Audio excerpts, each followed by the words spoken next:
অবশ্যই আমার কাছে মনে হয় এটা মানুষের ভালোবাসার টান, আল্লাহর অশেষ রহমত এবং মানুষের প্রতি মানুষের ভালোবাসা না থাকলে এই জিনিসটা হয়তো বা হতো না। এবং আই হোপ ইনশাল্লাহ বাংলাদেশ সেকেন্ড টেস্টও জিতবে এবং ইনশাল্লাহ will get a very good result ইনশাল্লাহ।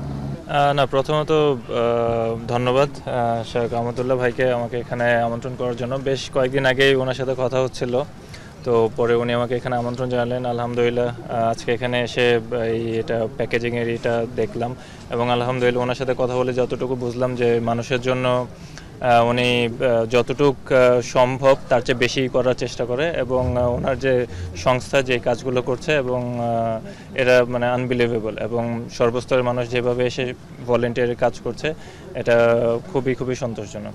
অবশ্যই আমার কাছে মনে হয় এটা মানুষের ভালোবাসার টান, আল্লাহর অশেষ রহমত এবং মানুষের প্রতি মানুষের ভালোবাসা না থাকলে এই জিনিসটা হয়তো বা হতো না। মানুষের প্রতি মানুষের যে টান সেটা আমার ভাই হোক, আমার বোন হোক, আরেকজনের ভাই হোক, বোন হোক, সন্তানতি হোক, সবাই আমরা ফ্যামিলি। তো এই কারণে হয়তোবা এই জিনিসটা হচ্ছে এবং এটা খুবই ইতিবাচক একটা দিক। সর্বোপরি এটা আল্লাহর অশেষ রহমত। এটা এক কথায় মানে বলা যায়, কারণ যদি মানুষের আস্থাটা যদি ওই পর্যায়ে না থাকতো তাহলে হয়তোবা এরকম ফান্ড হয়তো রেজ করাটাও কঠিন হয়ে যেত। আমি আবারও বলছি এটা আল্লাহর অশেষ রহমত এবং এটা মানুষের আস্থার একটা প্রতিদানও বলতে পারেন।